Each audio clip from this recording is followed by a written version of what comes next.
The room was cold, quiet, and full of power. Alien lords stood in a circle, wearing rich robes and metal rings that hummed softly.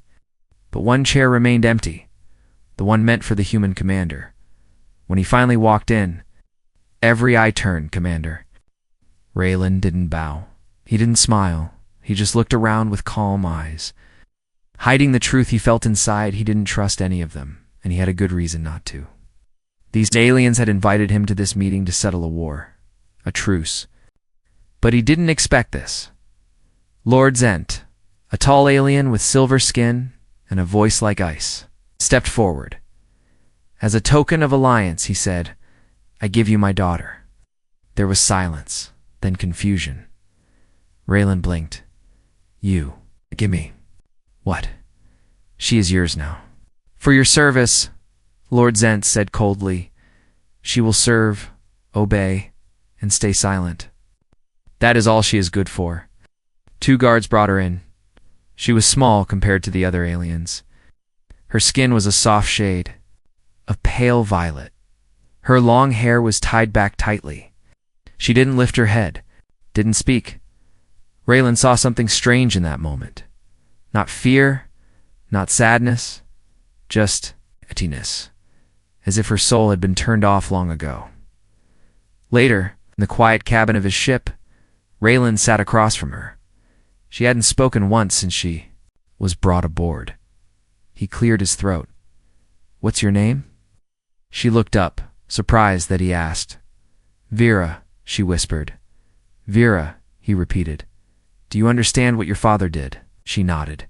"He gave you away like property." She looked down, yes. Raylan studied her. Her hands were clean, no scars. Her body language was stiff, like someone trained not to move unless told. He stood. "I don't want a servant, Vera, and I didn't agree to own anyone." She didn't respond. Raylan frowned. "You're not a prisoner here. You can walk, you can eat, you can speak." Still, she didn't say a word. He sighed and left the room. But just before the door closed behind him, you heard her whisper one sentence. "I know how to stay invisible." Over the next few days, Vera stayed quiet. She cleaned quietly, stayed out of everyone's way, and didn't eat with the crew. Most didn't even notice her. Those who did laughed behind her back. "She's the Lord's defect," one soldier said. "Gift trash, trash." But Raylan didn't laugh. He watched. He noticed how Vera always walked near the power relays, how she paused outside the engine room, how her eyes followed the control panels like she understood them. One night, the ship shook. A small systems failure hit the gravity controls. Nothing dangerous, but annoying. Raylan went down to the maintenance deck to check it, but he stopped at the door. Someone was already inside. Vir, her back was turned to him, her fingers moving fast over the control panel. She rewired the circuit in less than 30 seconds. Faster than any trained engineer on the ship. Raylan stepped forward. "Who taught you that?" She jumped, her face pale, but didn't answer. "I saw what you did," he said calmly. "You fixed something my crew couldn't." "I wasn't trying to disobey," she whispered. "It was just broken." He crossed his arms. "Why? Do you hide what you can do?" She looked away. "My father said I was broken. I think he feared I wasn't what a warrior should be." "Are you a warrior?" She shook her head. "No. I read manuals. I built machines from scraps. All I ever did. That's why he hated me." Raylan nodded slowly. "He gave me a gift," he said quietly. "But maybe he didn't realize what kind." The next day, Raylan made a bold move. He called a meeting with his crew. When they gathered, he stood with Vera beside him. "This is Vera," he said. "She's not here to serve. She's not cargo. She's crew. Anyone who disrespects her, disrespects me." There was silence, then small nods. Some unsure, but it was a start. Vera stood frozen. Then for the first time, she smiled. Asterisk Vera didn't say much.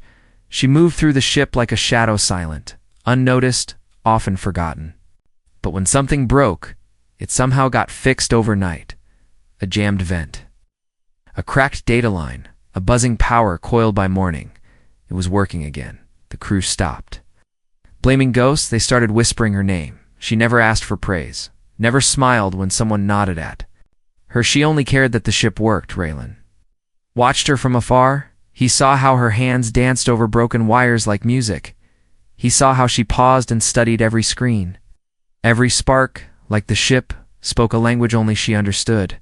And yet he noticed something else too. She was afraid, not of people, but of being seen, like she'd been punished for being useful before. One day, the ship's main communication relay failed. It was a critical system. Without it, it couldn't send or receive messages across long distances. Raylan called the senior technician. The man arrived. Rentes scratched his head and gave a shrug. "This is above my level," he admitted. "We'll need a station dock to fix it." But they were light years away from the nearest outpost.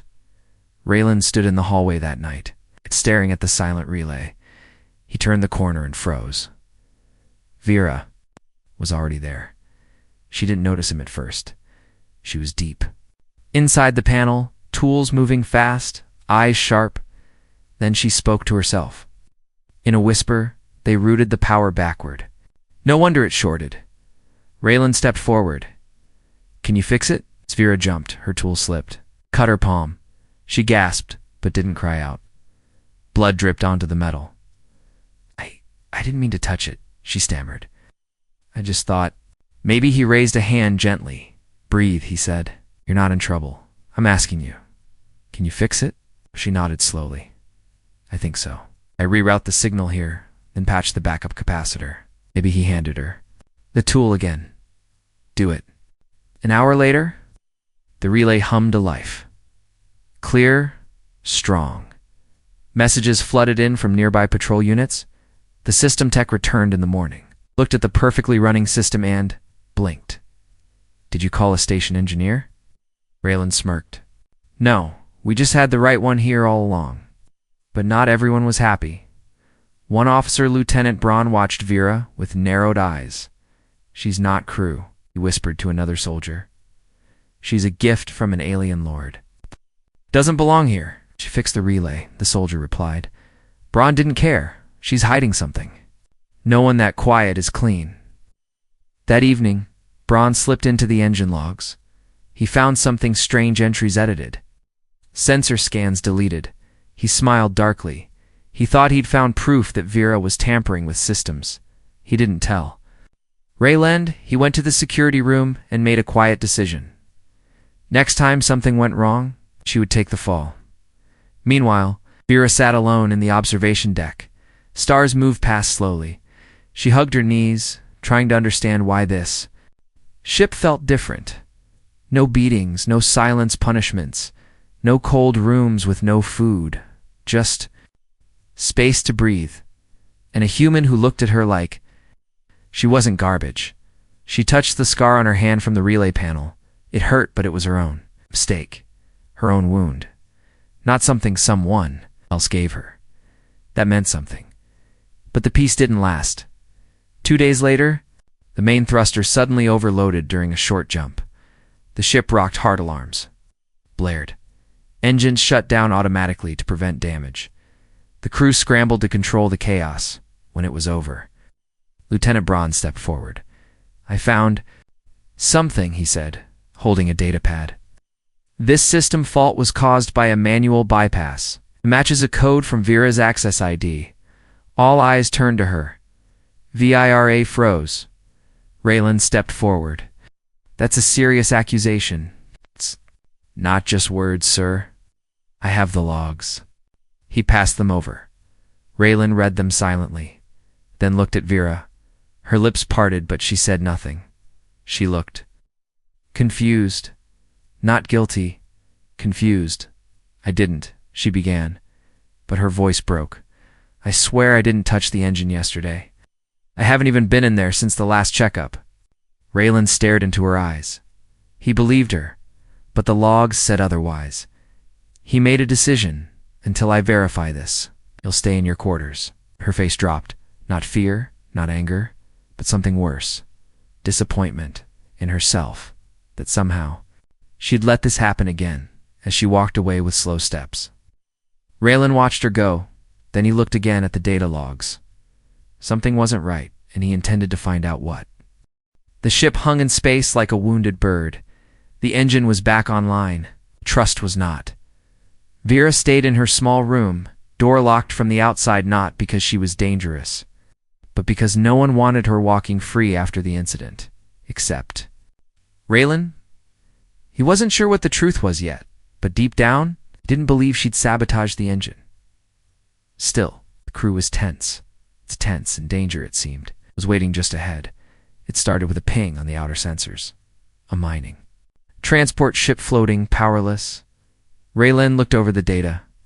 The transport wasn't scheduled to be there. It didn't send a distress signal. Its beacon blinked like a dying heartbeat. Braun smirked. Might be pirates, Raylan nodded. Or a trap. Still, duty meant checking it, so they approached. Guns ready. They docked carefully. Raylan took a team of 5 into the mining ship. It was dark inside, too. Dark power lines sparked from broken ceilings. The walls were scorched.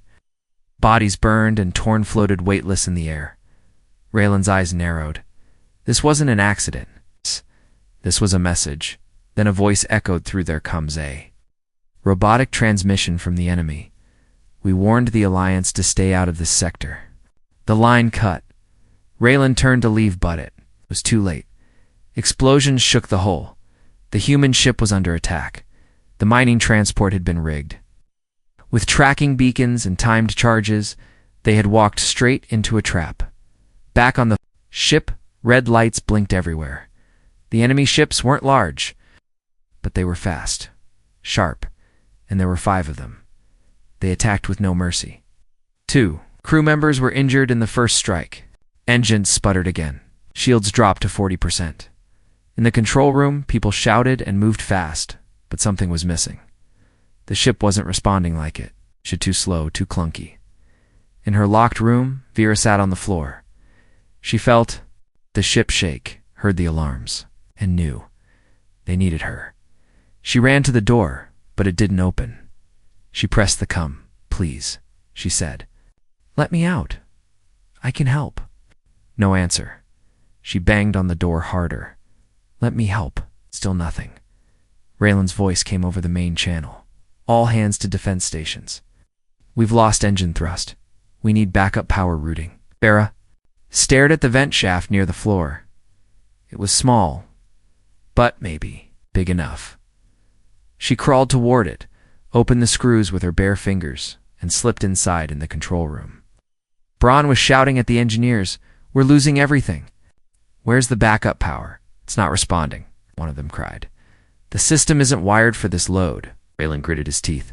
He thought of Vera, the way she fixed things fast, the way she understood this ship like no one else, but she was locked in. Unless... A panel on the engineering wall sparked, then glowed. A voice crackled through the speaker. "Switch conduits, 7A and 9B. Now everyone froze. "Who is that?" The engineer ran to the wall. "It's coming." From inside the system, the voice returned. "Trust me, or we all die." Raylan leaned forward. "Vera." No answer, but the system lights began to shift. Thrusters came back online. Shields climbed to 60%. Weapons auto-targeted the enemy. And for the first time in minutes, they hit back. In the engine deck, Vera moved like a ghost. She crawled through the shafts, patched wires, rerouted energy, and bypassed damaged nodes. Her hands were burned. Her hair was soaked in sweat, but her eyes were sharp, focused, alive, with systems firing. Raylan launched a counterstrike. Enemy ship 1 destroyed. Enemy ship 2 disabled. The others fled.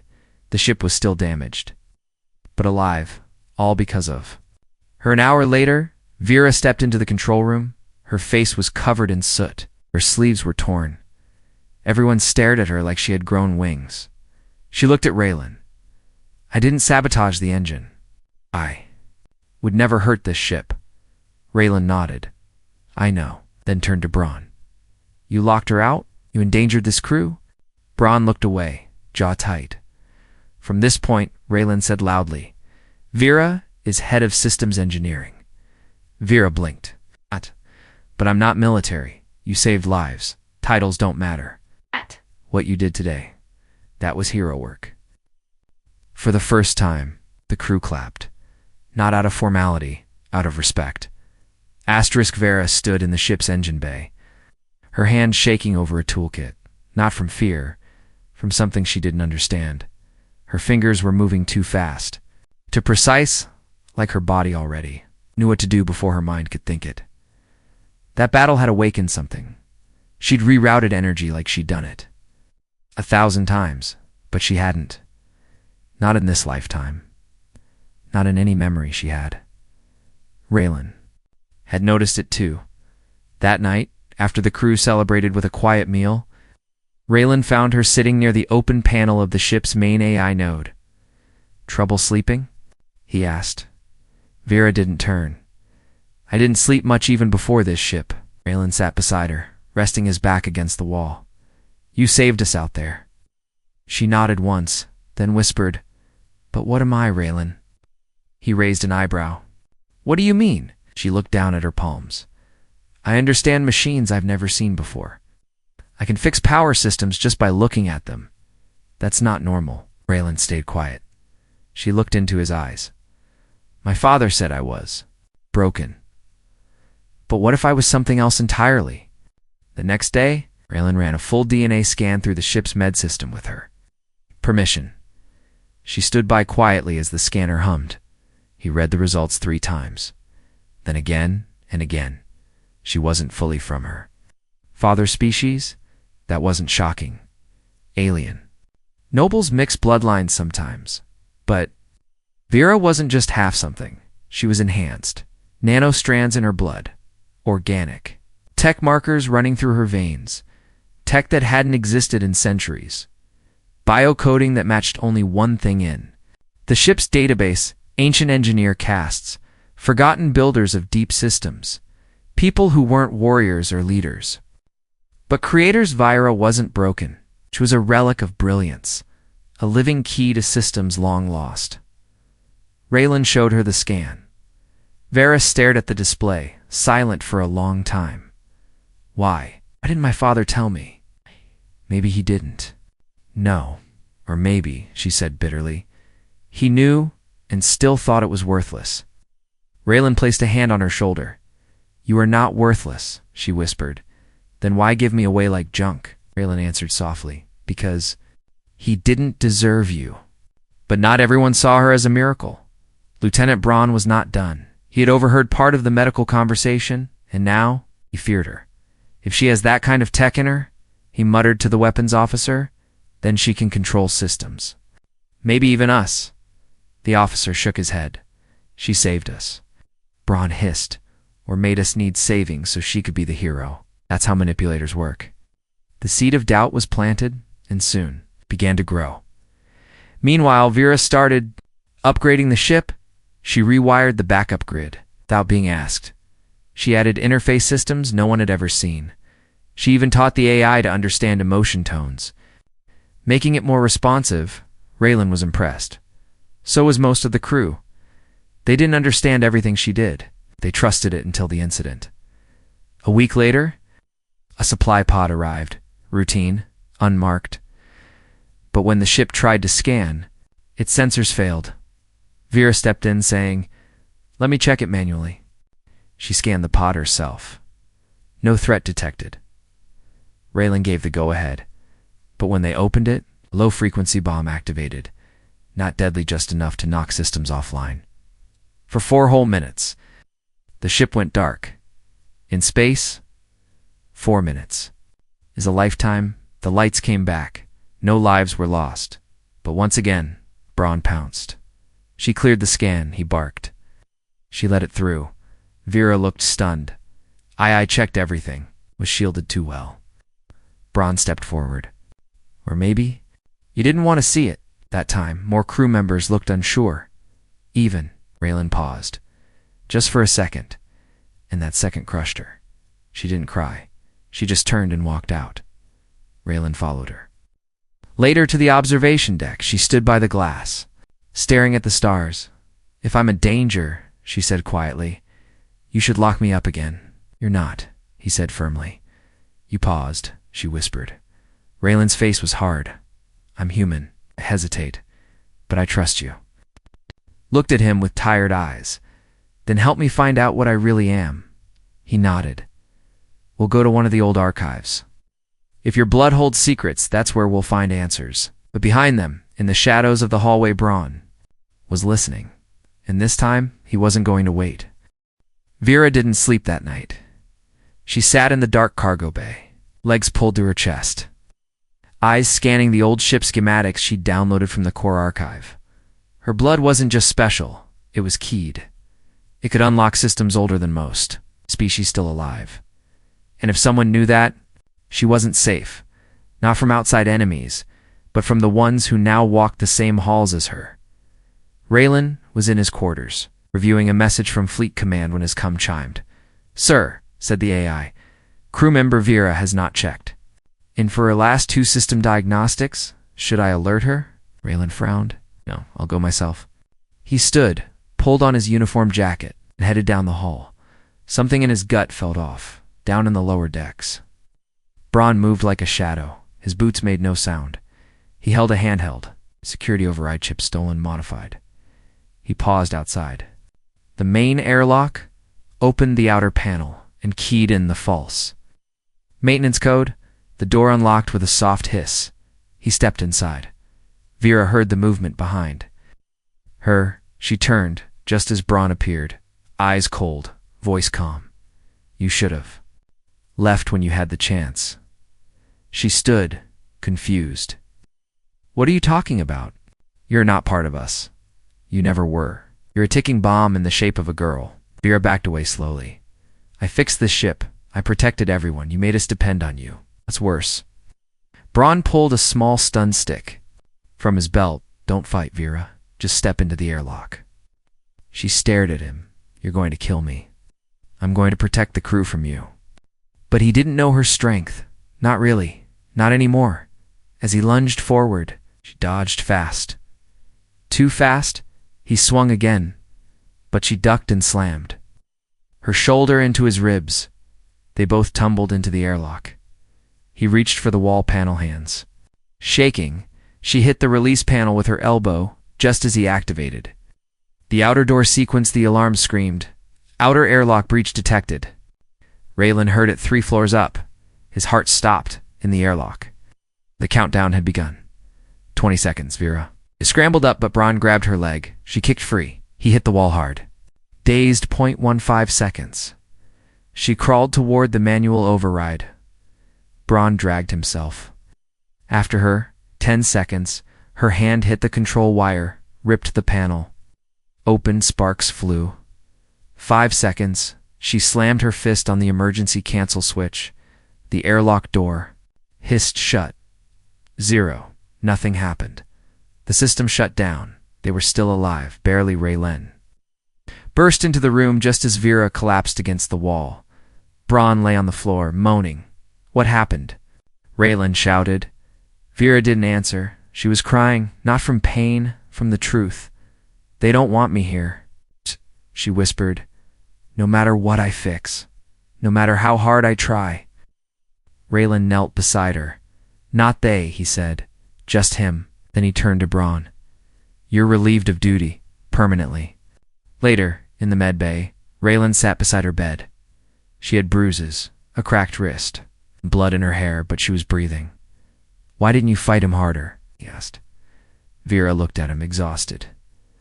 "Because I wanted to believe. Someone like him would see me as real." Raylan placed something on the table beside her. A crew badge, her name etched on it. Engineer Vera, Old 9. She stared at it, touched it like it was made of glass. "You're not a gift," he said.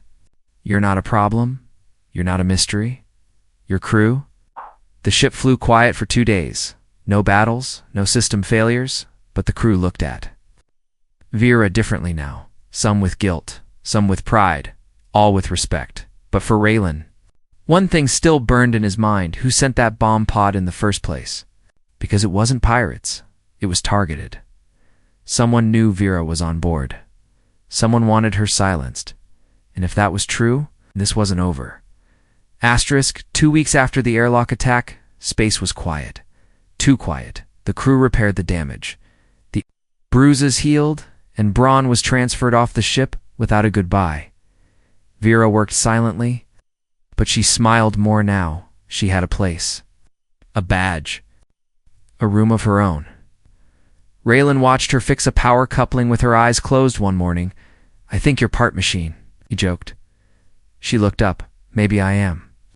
He didn't laugh, because the scans still whispered of ancient code in her. Blood. Code that belonged to something. It's powerful. Something lost. And someone out there hadn't forgotten it. The ship's AI picked up a strange signal while passing through Sector G9. A single message, looped and weak.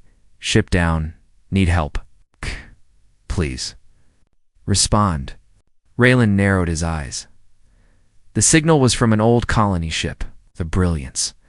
But that ship was declared missing 10 years ago. Vera stood behind him. "Do you trust it?" Raylan stared at the screen. "No, but we're still going." The crew was nervous when they reached the coordinates. A giant asteroid field spun slowly in the dark, in the center. Something glowed. A broken ship, barely alive, hovered between the rocks. Raylan zoomed in. It's the Brilliance. The beacon was real. So was the damage.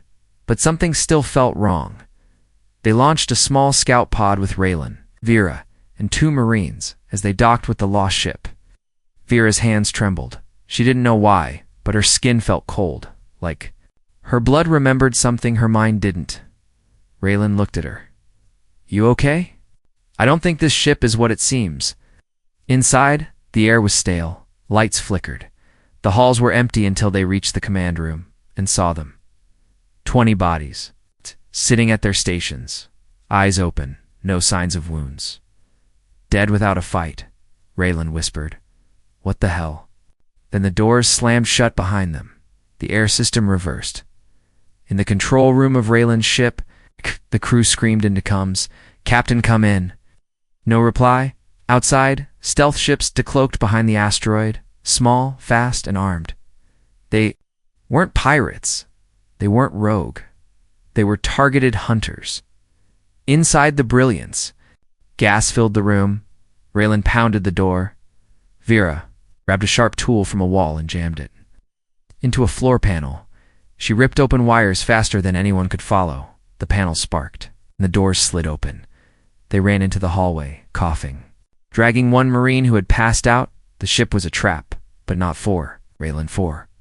Vera knew it now. She stopped running. Raylan turned. "What are you doing? They're after me? We're not leaving you, but I'm slowing you down." Raylan stepped forward. "Then I'll slow down with you." They reached the hangar. The other Marine fired at enemies moving in. The shadows. Raylan pulled the unconscious soldier into the scout pod. Vera dropped to her knees and pressed both hands onto the floor. The lights of the Brilliance changed, blue to red, then off, then alive. She had activated something deep. Inside the ship, something buried. Ancient machines responded to her voice. Her touch. A voice boomed over the hall speakers. Not human, not hers. Code recognized. Initiating final. Guardian protocol. The ship trembled, then opened fire on the attackers. Raylan shouted, "What did you just do?" Vera stared ahead, blinking slowly. "I don't know." They escaped just before the Brilliance exploded in a wave of plasma light. The enemy ships didn't make it out. Only Vera's crew did. They floated in silence. Watching fire spread across the asteroid field, Raylan looked at her. "You spoke to a dead ship." She nodded. "I think I woke it up." He sat back, breathing hard. "We need to find out where you came from." Back on their ship, the AI gave them a report. The Brilliance wasn't just a colony ship. It was a research vessel from 100 years ago. Its real mission was to find gene-linked ancient tech. Vera's DNA matched every single interface. She wasn't just part of a forgotten line. She was the last active key, Raylan whispered. Someone built you to speak to machines buried in time. She stared at her hands. And someone else wants to bury me before I remember how. But now it was too late. She had remembered enough, and someone was watching. From far away, a shadow on another ship, eyes glowing, voice cold. So, Ice wakened. The ship was silent, not from damage, from shock. Every crew member had seen it now. Vera had spoken to the brilliance, like it was hers, how it had obeyed her. They avoided her gaze in the halls, some with awe, some with fear, but none with hatred. Any more except herself. Vera sat alone in the engine core, staring at the ancient spear she had recovered from the wreckage. Not a weapon, it's more like a tool. The shaft was smooth and humming gently. Symbols moved across it like light in water. When she touched it, the hum changed. When she spoke, it listened. Raylan walked in quietly. "You've been here for hours, I'm afraid," she said without looking up. He knelt beside her. What? She met his eyes. That this thing wants more from me than I can give. At night, the dream came again. She stood in a desert of stars. A great machine in the shape of a tower rose from the black sand at its base. Thousands knelt, not in prayer, but in fear. And at the center herself, not as she was now, older, colder, ruling with the spear in her hand. She woke up screaming. Raylan found her near the observation window, clutching the spear. "I saw what happens if I follow this." He waited. "I'd become something I never wanted to be." Raylan's voice was soft. "Maybe that's not the future. Maybe that's just one path." She shook her head. "I was created for this. Someone built me, Raylan. My father wasn't wrong. I'm not normal." He stepped closer. "You were created to connect, not control." She didn't answer, just stared at the stars. Later that day, a distress signal arrived. Not a trap this time. A human science vessel had been pulled into a gravity anomaly trapped near a dying neutron star. The crew begged for help. No one else was near. Only Vera's ship could reach them in time, but there was a problem. The anomaly disrupted navigation systems, and only someone who could speak directly to the systems could pilot the ship safely only. Her Raylan stood before the crew. "I won't order her to do this," he said. "It's her choice." Vera stepped forward. She looked different now, taller somehow, not in height, but in presence. "I'll go." "Are you sure?" Raylan asked. She smiled faintly. "This is what I was made for, isn't it?" As the ship entered the swirling storm of broken gravity, time bent. Screens, glitch, sound distorted. The crew held their breath, but Vera stood calmly in the control chair. She placed the spear on the panel. It melted into the console like it had always belonged. And then the ship moved smoothly, through chaos, past collapsing stars, toward the stranded vessel. The human scientists on the other ship saw something they couldn't explain. A ship flying like it knew the universe better than physics did, guided not by machines, but by a girl. It was never fully girl.